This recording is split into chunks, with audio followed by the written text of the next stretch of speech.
కన్నడనే అక్క. ఇంత ఇక్కడే డెవలప్ చేస్తాను. గీತಾ ಅಂತೇಳಿ ನಾನು ಈ ಒಂದು mentorship program igniting minds mentorship program ಅಂತ ಒಂದು ಮೆಂಟಲ್ ಹೆಲ್ತ್ ಕೋಚ್ ಗೈಡೆನ್ಸ್ ಅಲ್ಲಿ ಬರೋಕ್ಕಿಂತ ಮುಂಚೆ ಏನಿತ್ತಂದ್ರೆ ನನಗೆ ಈ ಬೇಸಿಗೆ ಬಂದರೆ ಕಿಚನಲ್ಲಿ ವರ್ಕ್ ಮಾಡೋಕೆ ಆಗ್ತಾ ಇದೆ ಎಕ್ಸ್ಪೆಷಲಿ ತಣ್ಣಗಿರುವಂಥ ಕ್ಲಾತ್ ಹಾಕ್ಕೊಂಡು ನಾನು ನಿಂತು ವರ್ಕ್ ಮಾಡ್ತಾ ಇದ್ದೆ. ಏನು ಪ್ರಾಬ್ಲಮ್ ಅಂತ ಗೊತ್ತಿತ್ತಿಲ್ಲ. ಏನಾದರೂ ಅಂದರೆ ಫ್ರೆಂಡ್ಸ್ ಹೇಳೋರು ಟೈಲರಿಂಗ್ ಮಾಡಲಿಲ್ಲ, ಬಾಡಿ ಹೀಟ್ ಆಗಿರುತ್ತೆ ಆ ಥರ ಹೇಳೋರು, ಟೈಲರಿಂಗ್ ಬಿಟ್ಬಿಡು ಹೀಟ್ ಆಗುತ್ತೆ ಅಂತ.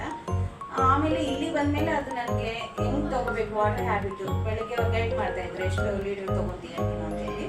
2 ಲೀಟರ್ಸ್ ಅದು ತೊಗೊತಾ ಇರ್ತೀನಿ, ಯಾಕಂದರೆ ವಾಶ್ರೂಮ್ ಪ್ರಾಬ್ಲಮ್ ಶಾಪ್ ಹತ್ರ. ಹಾಗಾಗಿ ನಾನು 2 ಲೀಟರ್ಸ್ ತೊಗೊತಾ ಇದ್ದೆ. ನನ್ನ ಬಾಡಿ ಹೀಟ್ ಆಗುತ್ತೆ ಅಂತ ಹೇಳ್ಬಿಟ್ಟು ಗೈಡ್ ಮಾಡಿದ್ರು ನಮ್ಮ ಕೋಚ್. ಏನಂದರೆ ಟಿಫಿನ್ಗಿನ್ನ ಮುಂಚೆ 2 ಲೀಟರ್ಸ್, ಟಿಫಿನ್ ಆದಮೇಲೆ ಆಫ್ಟರ್ನೂನ್ 1 ಲೀಟರ್, ನೈಟ್ ಈವ್ನಿಂಗ್ ಎಲ್ಲ 4 ಲೀಟರ್ಸ್ ಕಂಪ್ಲೀಟ್ ಮಾಡಬೇಕಂತ. ಬಾಡಿ ಹೀಟ್ ಕಡಿಮೆ ಆಯಿತು. ಆಮೇಲೆ ನನಗೆ ಸಯಾಟಿಕಾ ಪ್ರಾಬ್ಲಮ್ ಇತ್ತು.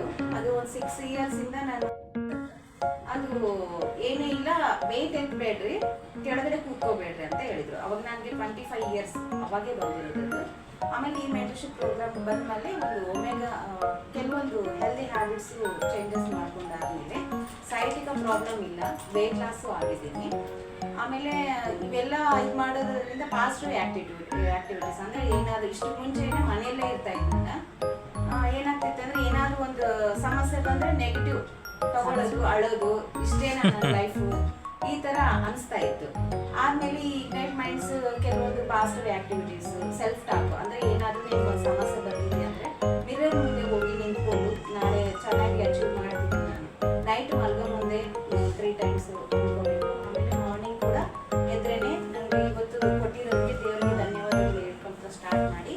ಅದನ್ನ ನಿಮ್ಗೆ ಏನಾದರೂ ಕಷ್ಟ ಇದೆ, ನನಗೆ ನೆನಪಿನ ಮರು ಇತ್ತು, ತುಂಬ ನೆನಪು ಇರ್ತಾ ಇಲ್ಲ ಅಂತ. ಅದಕ್ಕೆ ಪಾಸಿಟಿವ್ ಆಗಿ ನಾನು ಇದು ಮಾಡ್ತೀನಿ ಅಂದರೆ ರಿವರ್ಸ್ ಆಗಿ, ಅಂದರೆ ನನಗೆಲ್ಲ ನೆನಪಿರ್ತವೆ, ಎಲ್ಲ ರೇಸು ನೆನಪಿರ್ತವೆ ಅಂತ.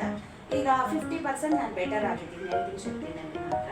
ಆಮೇಲೆ ಈಗ ಏನಾದರೂ ಯಾರಾದರೂ ಬಂದು ಹೇಳಿದರೆ ಕೂಡ ಈ ಪ್ರಾಬ್ಲಮ್ ಇದೆ ಅಂತ, ನಾನು ಅವ್ರಿಗೆ ಪಾಸಿಟಿವ್ ಆ್ಯಕ್ಟಿವಿಟೀಸ್ ಅಂದರೆ ಪಾಸಿಟಿವ್ ಆಗಿ ಇರೋದು ಹೆಂಗೆ ಅಂತಲೂ ನಾನು ಗೈಡ್ ಮಾಡ್ತಾ ಇದ್ದೀನಿ ನಮ್ಮ ಫ್ರೆಂಡ್ ಸರ್ಕಲಲ್ಲಿ. ಹೆಂಗಿರಬೇಕು ಪಾಸಿಟಿವ್ ಆಗಿ, ಒಂದು ವಿಷಯನ ನಾವು 2 ಕೋಣದಲ್ಲೇ ನೋಡ್ಬೋದು, ನೆಗೆಟಿವ್ ಆಯಿತು ಪಾಸಿಟಿವ್.